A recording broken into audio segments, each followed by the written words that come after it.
Yes, hello mga suki. Andito na naman tayo sa ating episode. Ang kinamatisan na manok.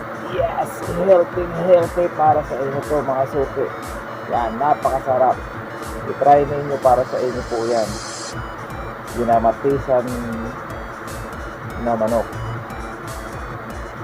Yan. Kung makikita nyo po yan, napakasarap po yan.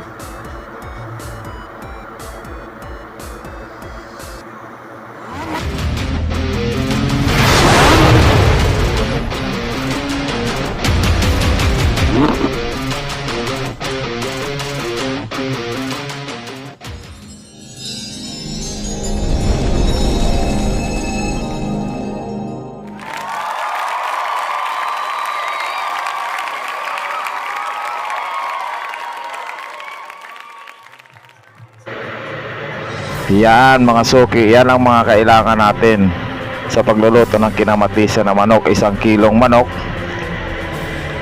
Linisan po ito sa asin para matanggal yung ano niya, madulas na tapos patatas,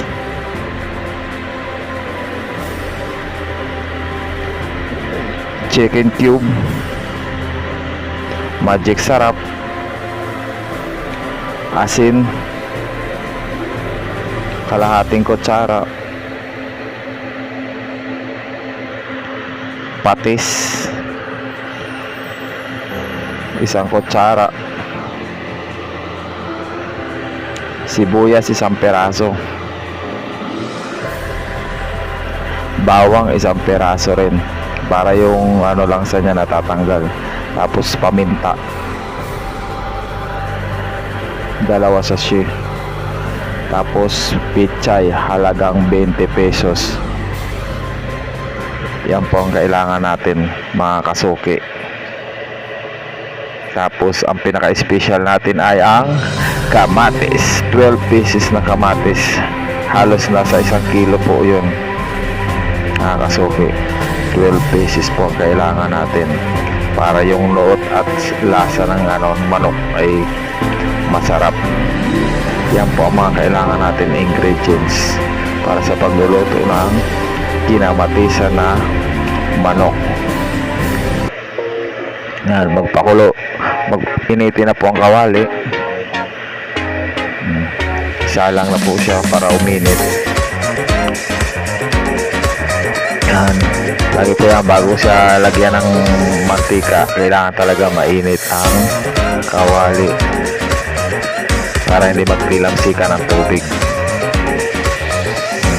Initin po siya, kailangan mainit na mainit po talaga ang kawali mga kasuki. Huwag niyo po kakaligtaan yan. Makapansin niyo po, ayan na, natuyo na, mainit na. Kailangan na natin maglagay ng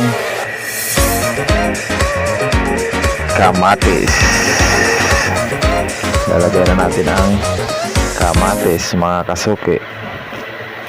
But inuna natin ang kamatis para maluto po siya ng maayos, na durog. Kasi siya po ang ilalagay natin sa manok. Lagyan po natin siya 1 basong tubig para mabilis siya maluto.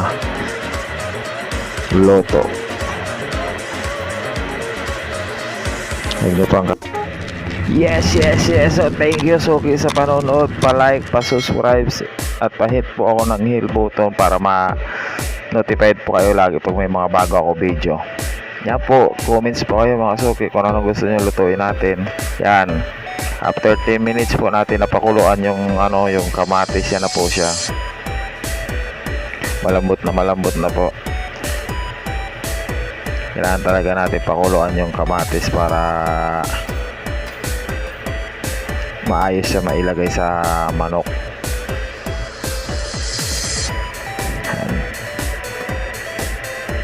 Kailangan talaga siya malambot.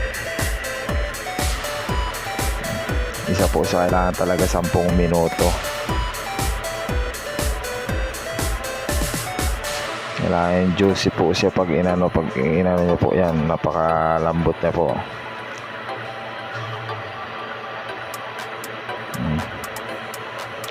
Takpan po natin. Yan na yung kinalabasan after 10 minutes mga kasuki. Kamatis na kamatis ang kinalabasan. Napakasarap, yummy at napaka-healthy.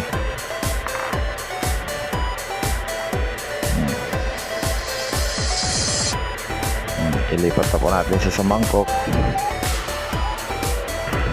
Yan mga kasuki, nalipat na natin sa mangkok yung kamatis. Yan, itabi na po natin yan para mamaya magamit po natin yan. Yep, initin ulit ang kawali para sa iba pang procedure ulit na pagluluto. Mainit na po siya. Ilagay po natin ang mantika. Huwag po lagi kakaligtaan na mainit dapat ang mantika para hindi magtilamsikan ang niluluto natin. Yan. Kaya mainit ang kawali bago ilagay ang mantika mga kasuki. Yan. Pag mainit ng kawali, ihanda na natin ang kailangan natin para mabilis po natin maluto ang niluluto natin. Kinamatisan na manok, healthy na para sa lahat. Yan, ilagay po natin ang bawang. Ang bawang po yan ay isang piraso pong buo ng bawang para yung noot at amoy ay humahalimuyak at yung lasa niya. Yung bawang kasi ay nagpapasarap pag nagluluto, pero depende lang din po sa nagluluto. Isunod po natin ang sibuyas para lalo humalimuyak ang amoy mga kasuki. Suki para po sa inyo yan. Yan po ang gagawin natin pag nagluluto ng sinigang na manok suki. Sunod po natin ilalagay ang manok. Bakit manok po? Para manuot at yung lasa niya sumuot sa mga manok mismo.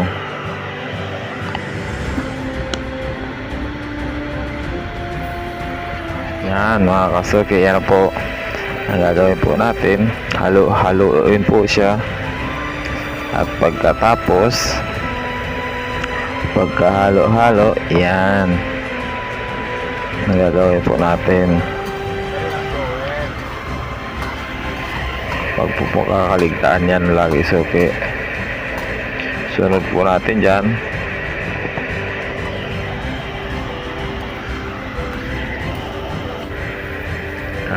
suki, haluin po natin siya para manuot ang lasa ng sibuyas at saka bawang para sa niluluto natin. Yan, ilagay nyo na po ang kamatis. Isunod ang patatas, isunod ang asin. Yan, isunod na rin natin ang patis para sa pampaasim ng niluluto natin, pambalanse sa lahat. Ilagay ang magic sarap para magkalasa lalo ang ating niluluto na sinigang na kamatis. Yes, okay, salamat po sa panonood. Pa-like po ako, pa-subscribe at pa-hit ng hell button para ma-notified po kayo lagi sa mga susunod na video ko. Yan, ayan na po siya. Okay, kulong-kulo talaga. Kitang-kita nyo, napakasarap. Yan, para po yan sa inyo. I-try nyo po para masubukan ang sarap. Kinamatisan. Tulong na rin natin yan sa mga magsasaka. Dahil bagsak po talaga ang kamatis sa palengke. Magkakano na lang ang kilo. Kaya ginawa ko po yan na luto na yan para makatulong po sa ating mga magsasaka. Halos 1 kilo pong kamatis ang ginamit ko dyan sa kinamatisan na kamatis. Kinamatisan na manok mga suki. Yan, okay po natin. Haluin Para lalo sumarap, ilagay na rin po ninyo ang chicken cube. Ang purpose ng chicken cube para lumasa lalo ang manok. Manok mga suki. Ilagay ang pichay. Yan, ilagay na po natin. Pagkalagay ng pichay, yan, huwag kakalitaan ilagay ang paminta para may ang siya kaunti mga suki. Lagyan ng tubig, isang baso tubig ulit para may sabaw ang niloloto nating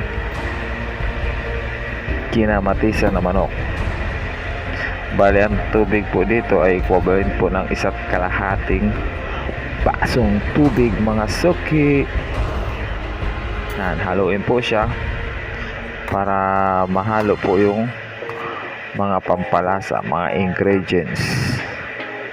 Tapos pagkatapos po, takpan po natin to para lumambot ang pichay. Ang pichay. Yes, salamat suki sa panonood. Pa-like po ako, pa-subscribe, comment at pa-share. Salamat. Yum. Ang sarap para sa lahat. Huwag po natin kakaligtaan yan suki. Yan na po siya. After ilang minuto, ang total cooking po niya is 35 minutes. Yan po ang tatandaan. 10 minuto sa kamatis, 10 minuto sa manok. Overall is 35 minutes. Ayan po siya, kulong-kulo talaga. Napakasarap. Hindi po kayo mapapahiya ipamigay sa mga kapitbahay nyo dahil yan ay taos puso ninyong pagluluto. Yan, ang namnam po, kita niya naman talagang kulong-kulo talaga. Yung sa yung pagod mo talaga sa maghapon ay salt. Mapapakain ka ng marami. Yan po. Nam, ang sarap. Para yan sa inyo suki yung recipe na yan. Sana magustuhan ninyo po. Yan, kulong-kulo talaga. Haluin para mahalo lahat ng mga ingredients at saka yung lasa, balansi sa lahat. Walang makaligtaan na mahihilaw na lulutuin.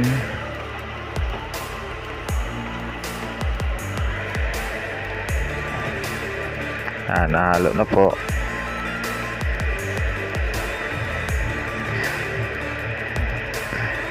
Nag-aantay lang po tayo mga suki. Yan ang yummy na sarap mga suki. Yan ang kinamatisan na manok na may pichay. Pagkaluto nyo, ipamigay nyo sa mga kapitbahay mo. Di-solve ang kapitbahay mo. Yan suki, ang yaming lasa at sarap. Huwag kakaligtaan ang menu natin. Ang kulong-kulo. Salamat sa panonood suki. Pa-like, subscribe, comment po ako, pa-share sa lahat. Salamat. Yan, ayan na po siya. Yan. Talagang kulong-kulo. Kitang-kita niya naman. Napakasarap talaga.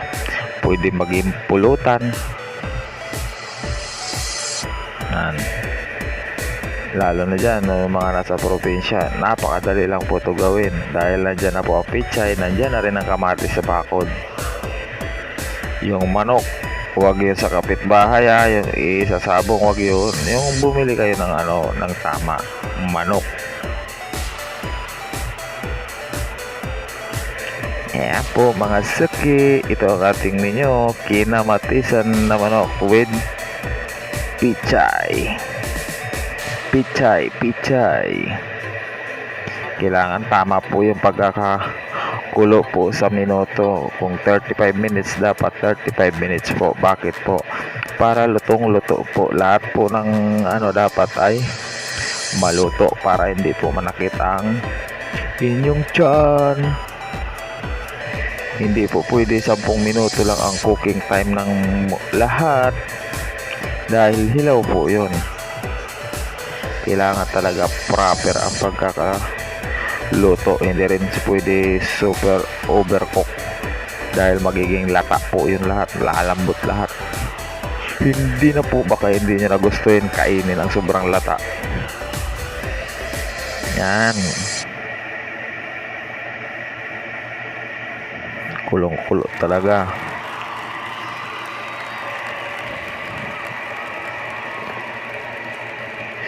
Nagugutom na tuloy ako. Gusto ko na kumain. Yan. Malapit na maluto ang ating niluluto. Haluin. Haluin. Haluin ang yummy at sarap. Yan mga suki. Huwag kakaligtaan. Haluin. Dahan-dahan nga lang. Baka matapon. Sayang ang niluluto.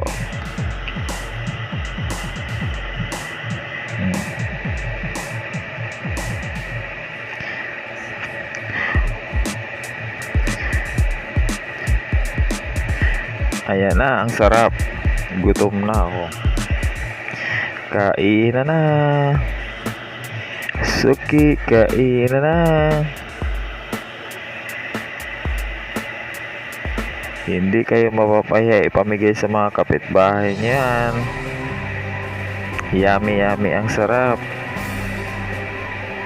Recipe para sa lahat. Yan, Servitos Frutilicious Food Hub. Salamat suki sa panonood. Pa-like, pa-subscribe, pa-hit ng